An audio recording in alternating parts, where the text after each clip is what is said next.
Bunge power! Power! They call me Bruce Michael Bongo. Correct. And this would go as a rotatory for concomitants to William Samoei Ruto. Hey. Now, I want to tell you that there are several aspects on that triangle. There is too much that the Luos and the Kalenjin share in common. We deal economically, politically, and socially. Yeah. We only disagree politically. We got the two aspects that will drive this nation.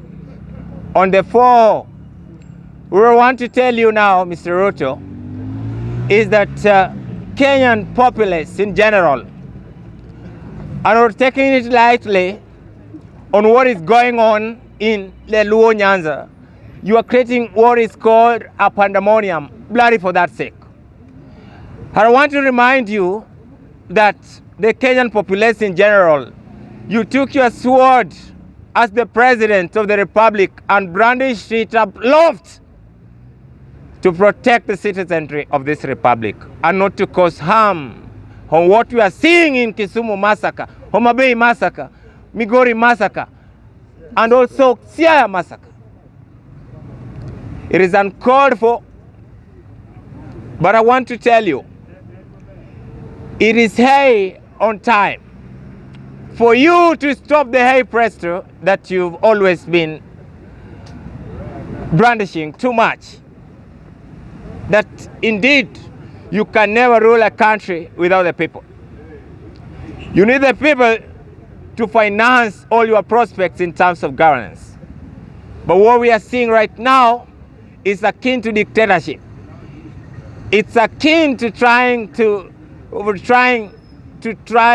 and give the ultimate privilege to two of the Kenyan populous tribes against the rest.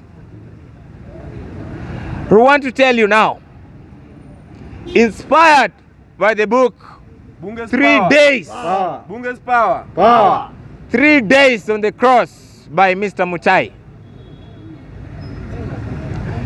It is quite uncalled for you now to try and kill the very civilianry who woke up and voted, who innocently go and picket for the sake of your what we call personal aggrandizement. It is uncalled for. But we know that in devoid of all this, one day, a sunshine shall rise on top of the blue Lake Victoria.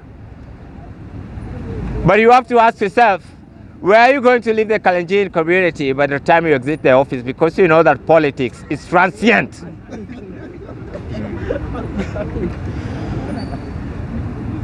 It is very ignominious of me to tell you that Kenya is moving from the lower echelons to the higher echelons. It is uncalled for. We have to call it by the name that you are skyrocketing the cost of living for the Kenyan citizenry. And the best you should do right now is to address their grievances. We have several types of concomitances in the world. Peaceful concomitance or a bloody concomitance. Can you think of what we've done together as a nation? Can't you think of what our forefathers had in the dream that is envisaged in the Kenyan populace today? To leave us one, to thrive together, and not to employ two communities and leave the rest. We are not happy. As a Luo community, we've come along with this. Tom Mboya Jarusinga was killed. We took it with all the grief, but we decided to shed off because we knew that the dream of the nation was still being carried by the late Jaramogi Oginga Odinga. Msando the same. We wept, we forgot about it. Our own son Ouko would say the same. We wept, forgot about it because we had a dream in one man. A great son, the Mandela of Kenya, Raila Amolo Odinga. The mistake that you want to do right now is going to put this country in what we call the social mutiny. A situation that was seen in 1961, the 20th of January, when they killed the late Lumumba Patrice. A nation that was at that time the most optimistic in the world. They tried to secede, mutiny ensued, and they found themselves seceding. Congo has been divided several times, as you know it, but not for once have they experienced peace. Trying to assassinate Raila Amolo Odinga, because it's on the floor.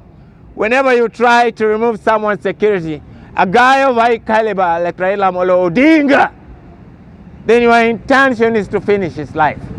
He is okay. He is a human. A mortal one for that sake. That mistake can cause this country to go on a bloody concomitance. We will never have Kenya again. And the replica of what transpired in Congo on the 20th of January 1961, 2 years shy of Kenya's independence, is going to ensue in this republic. Take that as a territory from Bruce Mike Bongo. Bunge power! Power! Bunge power! Power!